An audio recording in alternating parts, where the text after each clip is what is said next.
Olá, alunos! Nessa aula vamos conhecer um pouco das características dos aromas. Este tópico foi acrescentado ao curso para enriquecer o conteúdo, né? Que o nosso objetivo não é nos aprofundar tanto nessas questões de perfumaria, embora isso seja interessante. Muitas pessoas procuram um curso para depois utilizar esse conhecimento na fabricação de produtos naturais que utilizam óleos essenciais. Para a aplicação prática, para uso em casa ou mesmo para recomendar a alguém, essas explicações são interessantes, mas não são assim o ponto principal do nosso curso, certo? Então, por isso nós passamos por esse assunto assim de uma forma bastante rápida.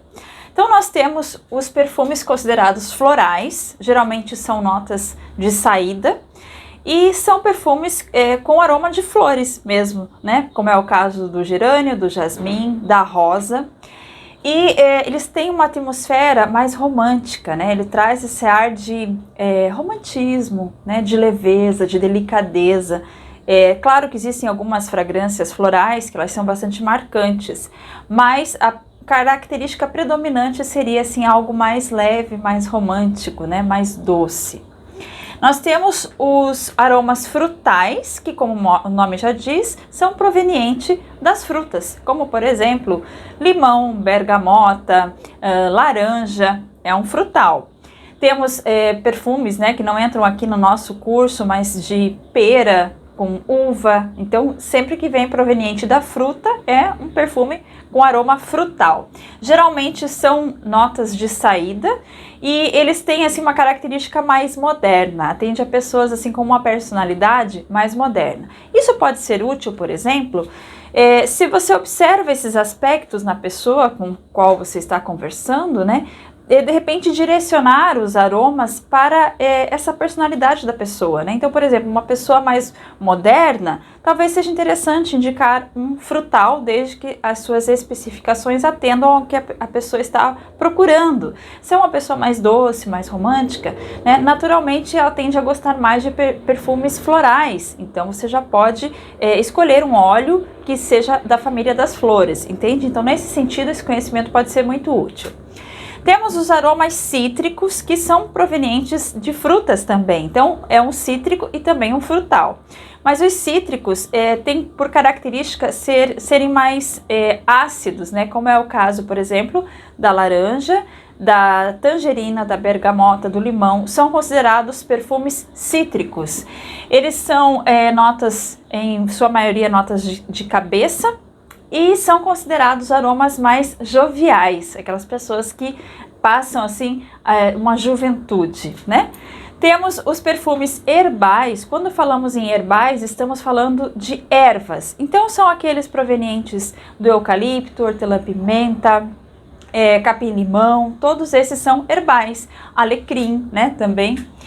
Considerados nota de saída ou de coração. E a sua principal característica é que ele traz um frescor, uma refrescância, né? Eles têm aquele cheirinho assim de mato mesmo, aquele cheirinho de sítio, de fazenda, muito interessante. Temos os perfumes orientais, geralmente são à base de uma mistura de baunilha com musk e também podem vir de especiarias, né, como cardamomo, pimenta do reino, cravo, canela, fazem parte aqui das especiarias utilizadas nos perfumes orientais. Eles tendem a passar uma sensação de calor, né, de sensualidade, e eles são muito utilizados em perfumes masculinos. São também considerados notas de fundo.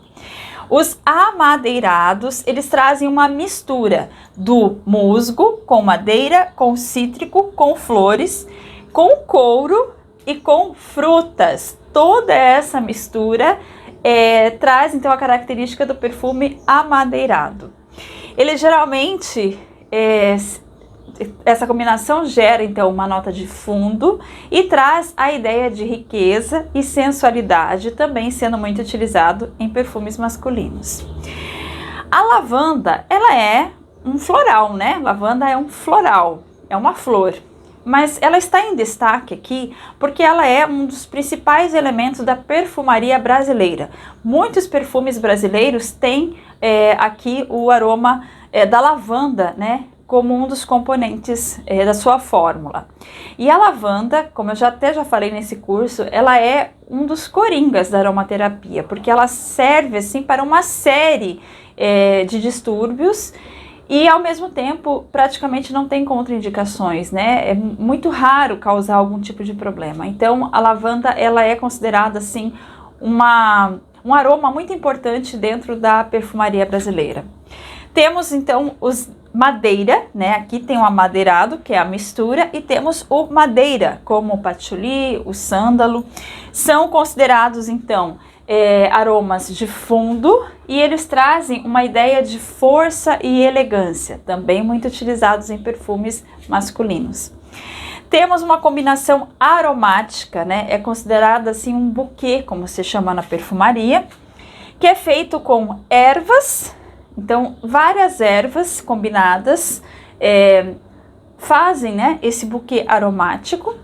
Eles trazem a ideia de refrescância e modernidade. Mais uma vez, quando nós falamos em uso de ervas, nós temos essa ideia, né, de refrescância, de frescor, de leveza.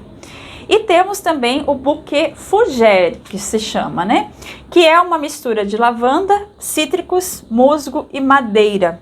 Também bastante utilizado em perfumes mais sofisticados. É considerado uma nota de fundo e ele traz a ideia de força, né?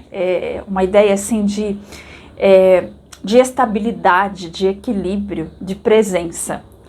E é isso, pessoal. Então aqui eu falei um pouquinho sobre os aromas, né? As características dos aromas, para que vocês tenham esse conhecimento de que é uma outra propriedade aí aliada, então, não só a um óleo essencial, como também, dependendo da combinação que é feita, ela gera um grupo, digamos assim, das características dos aromas. Eu volto então com a próxima aula. Até mais!